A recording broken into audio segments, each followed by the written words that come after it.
الله رب العزت حضور صلی الله علیه وسلم له کوم حسن ورکړی دی مثال نه ملي وایي مخ ولا الله رب العزت بالکل ګول ښایسته مزېدار نه ولا داسې اوږد جوړ کړی چې بالکل بد ښکاري او نه ولا داسې ګول جوړ کړی لکه د بولودۍ په شان دي هم ډېر بد ښکاري بالکل درمیانه نه ډېر اوږد نه ډېر ګول بالکل درمیانه شکل صورت چهره ولا الله رب العزت پیدا او نه بالکل تک سپینو نه بالکل سرو او نه بالکل خړو سور او سپینواله الله رب العزت د په مخ کې خو چې سپینواله هم پکې ښکارا کېدو خړواله هم پکې ښکارا کېدو او سرواله هم پکې ښکارا کېدو دا درې قسمه شیزونه الله رب العزت د په شکل او دا زه بالکل ښکارا دې زماني وختنو پدې دې کې ولې یو رګو هغه به داسې پړقېدو اواز به کوو داسې پړقېدو او دا ورځې بالکل ښکلې مزېدارې لکه د تروار په شانتې د تورې په شانتې داسې ګول بالکل ښکلې مزېدارې جوړ دلته خو کټکۍ دي ځکه دا کټکېدل نه وو بالکل د تورې په شانتې نرۍ داسې الله رب العزت ورکړي او دا باڼه موږ نقلي باڼه لګوو حسن دپاره زنانه لګوي چې ښکلې ښکاري الله رب العزت حضور صلی الله علیه وسلم لا داسې باڼه جوړ کړي داسې راښکته دی ولا داسې تروار په شان لمن ورکړي او سترګې قدرتي تورې وي صحابه به فرمایل موږ به راغلو موږ به کتلې د الله رسول ته داسې به ښکاره کېدو چې د الله رسول رانجې لګولې دي هغه به رانجې ونه وو لګولې قدرتي طور به داسې فکر کوو او سترګو منځ کې به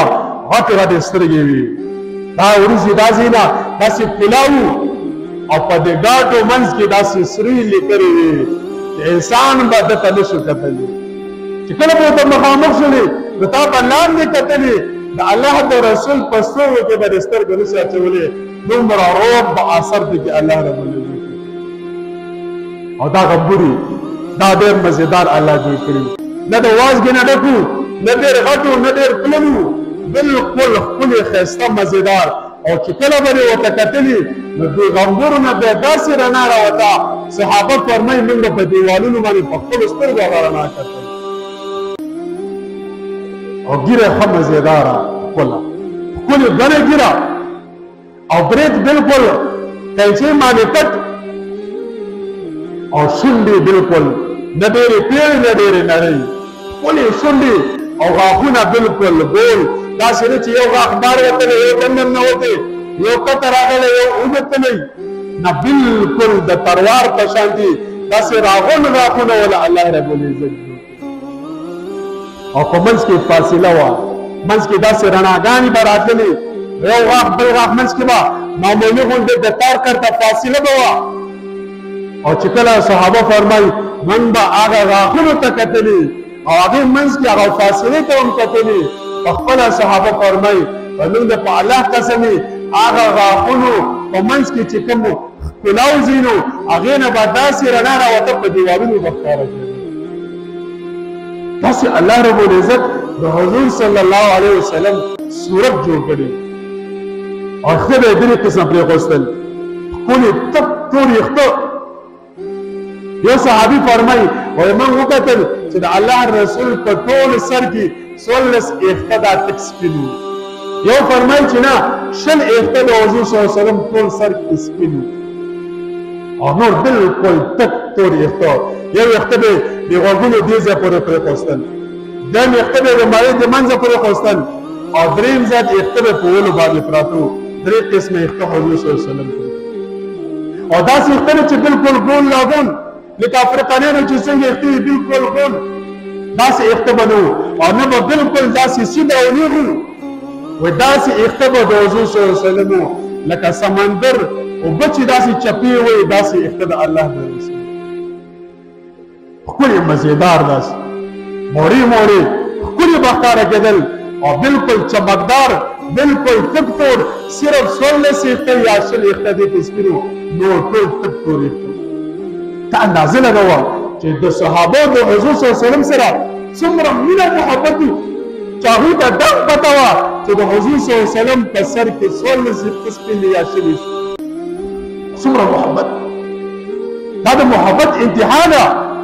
دا د محبت آخري درجه ده چې کومه د حضور صلی الله علیه وسلم سره د صحابه وو او کله به چې خته والا کول نو صحابه به ورته لمن نیولې وای دا زموږ لمن کې وای هغه ته اوسه پورې چلېږي خلکو سره شته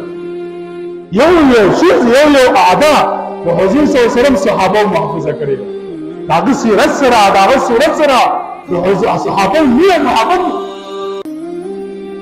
یې دې بلاله ام سلیم د حضور صلی الله علیه وسلم او دغه هغه نه خوله را روانه ده هغه بوتل راواخیستو د الله رسوله دا خوله په دې کې لږه واچوه هغه تندې داسې کو ګوتې پرې راښکله هغه بوتل یې ورته ډک کړو د خولې نه او سر یې پرې بند کړو ځان سره به یې کېښوستو ام سلیم په دې باندې څه کې د الله رسوله ستا د خولې نه خوشبو راخېږي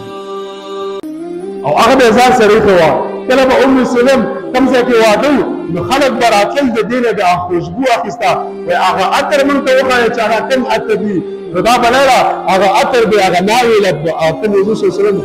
خوله و هغه به هغه ناویله لګوله او خوشبو به یې کوله یو خو زموږ ستاسو بودونه دي بدبو کوي د حضور صلی الله علیه وسلم خولې به خوشبو کوله او هغه به صحابه ځان سره محفوظ ساتله او په ځان د خوشبو به یې ځان سره استعمالوله دومره مینه محبت یې اوس د سینې بالکل نیغه وه خېټه راوتې نه وه موږ خو خېټې بار راوتي موږ یو طرف ته روان یو خېټه بل طرف ته روان یو هغوی کې دا چیز نه د الله رسول بالکل سیده مخامخ ښایسته بالکل اواره خېټه وه او د دې قوتې نه ونیسي تر نامه پورې بالکل داسې یوه لیکره وه د ویښتو ډېره مزېداره جوړه وه یو صحابي فرمایي ما په خپلو سترګو باندې ولیده د مرۍ نه ونیسي تر نومه پورې د حضور صلی الله علیه وسلم په دې منځ کې په دې سینه باندې د ویښتو یوه پټه وه نور ټول بدن باندې ویښتلي او په دې مټو باندې لږ معمولي ویښتو او سیده به ناست و اوس زه بیان کوم ټیټ یم ته ناست یې ټیټ ناست یې او چې دا به کله ناست یو بالکل به نیغ ناست یو بالکل به سیده ناست یو او چې مزل به یې کوو نو مخې ته به یې کتلي مخې ته به یې کتې او داسې عاجزۍ سره به قدم اخیستو داسې په سلو سلو باندې به په ځمکه باندې قدم کېښوستو په عاجزۍ سره به قدم کېښوستو د حضور صلی الله علیه وسلم پیدایش نه مخکې د انبیاو د پیدایش نه مخکې د دنیا د پیدایش نه مخکې الله رب العزت فرمایلو زه به یو پیغمبر راولمه زه به یو آخري پیغمبر راولمه هغه کې به دا صفات دي چې هغه په ځمکه باندې ګرځي ورو ورو قدم بدي چې هغه په ځمکه باندې ګرځي عاجزۍ سره به ګرځي او حضور صلی الله علیه وسلم به چې قدم کېښوستو نو ورو ورو به ګرځېدو عاجزۍ سره به ګرځېدو او سر به کته ګرځېدو به اخوا دې خوا به یې نه کتل موږ خو چې مزل کوو هر طرف ته ګورو شاته هم ګورو دې خوا هم ګورو اخوا هم ګورو دا د حضور صلی الله علیه وسلم د مزل طریقه نه ده هغه به چې ګرځېدو خپلې مخې ته به یې کتلې خپل نظر به یې مخې ته جمع کړی سیده به یې کتلې اخوا دې خوا به الله رسول نه کتل